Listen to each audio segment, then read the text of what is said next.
ভর্তা পছন্দ করে না দুনিয়াতে এমন মানুষ খুব কমই খুঁজে পাওয়া যাবে, বিশেষ করে বাঙালিদের মধ্যে। তো আজকে আমি দেখাবো আমার খুব পছন্দের একটা ঝাল ঝাল ভর্তা। আসসালামু আলাইকুম সবাইকে, কেমন আছেন সবাই? আশা করি সবাই অনেক অনেক ভালো আছেন। তো এই পেজে এটাই আমার ফার্স্ট লং ভিডিও। আশা করছি সবাই সম্পূর্ণ ভিডিওটা দেখবেন।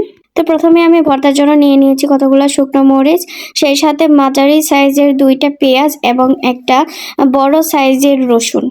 এখন আমি সবগুলাকে একসাথে একটা ব্লেন্ডার জারে নিয়ে নিব।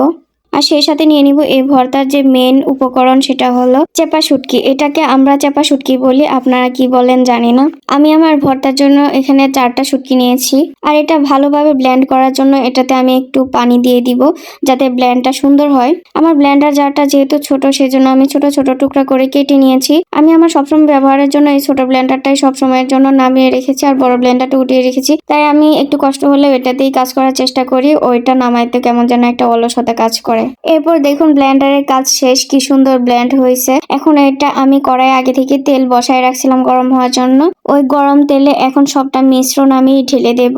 এই ভর্তায় আমি আস্ত শুকনো মরিচটা এড করেছি, আপনারা চাইলে শুধু গুঁড়ো মরিচ দিয়েও করতে পারেন, যেটা সবার ঘরে থাকে, ভাঙানো শুকনো গুঁড়ো যেটা, সেটা দিয়েও করতে পারবেন। যাই হোক, সবটা ঢেলে দেওয়ার পরে মশলাটা যেন পুড়ে না যায়, সেজন্য আমি পানি দিয়ে নিয়েছি। এরপরে দিয়ে দিয়েছি আমি ধনিয়া গুঁড়া 1 চামচ, হলুদ গুঁড়া 1 চামচ, আর আমি একটু পাঁচফোড়ন খেতে পছন্দ করি, সেজন্য অল্প একটু পাঁচফোড়ন দিয়ে দিয়েছি। আপনারা যদি কেউ এটা না খান তাহলে স্কিপ করতে পারেন। এরপর দিয়ে দিয়েছি পরিমাণ মতো লবণ, দিয়ে সবটা একসাথে নেড়ে দেব। আর সবটা মশলা ভালোভাবে সিদ্ধ হয়ে যাওয়ার জন্য, কষানোর জন্য আমি প্রথমে ঢাকনা দিয়ে একটু ডেকে নিব।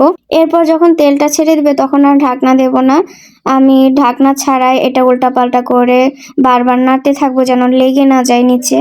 লাস্ট মুহূর্তে কিন্তু ভর্তাটা রেখে 2 মিনিটের জন্য কোথাও যাওয়া যাবে না, কারণ লাস্ট মুহূর্তে এটা লেগে যাওয়ার সম্ভাবনা থাকে। সেজন্য দাঁড়ায় দাঁড়ায় এটা ভালোভাবে নাড়তে হবে, যেন লেগে না যায়।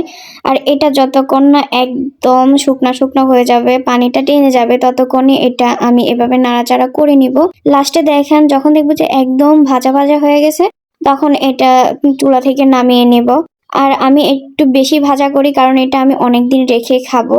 এই ভর্তাটা কিন্তু ঠান্ডা হওয়ার পরে আমি একটা এয়ারটাইট বক্সের ডিপ ফ্রিজে সংরক্ষণ করব।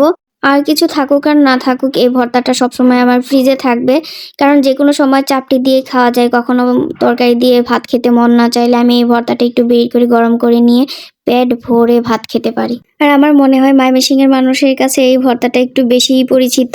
আমরা আমাদের ময়মনসিংহের আঞ্চলিক ভাষায় এই ভর্তাটাকে শীতল ভর্তা বলি, যেটা ময়মনসিংহে খুবই জনপ্রিয় একটা ভর্তা। যেহেতু গরম গরম ভর্তা করেছি, তাই সাথে একটা মোটা চাপটি বানিয়ে নিলাম। এই ভর্তার টেস্ট বুঝতে চাইলে অবশ্যই নিজে বানিয়ে খেতে হবে, তাই খেতে চাইলে ঝটপট বানিয়ে ফেলুন। আল্লাহ হাফেজ।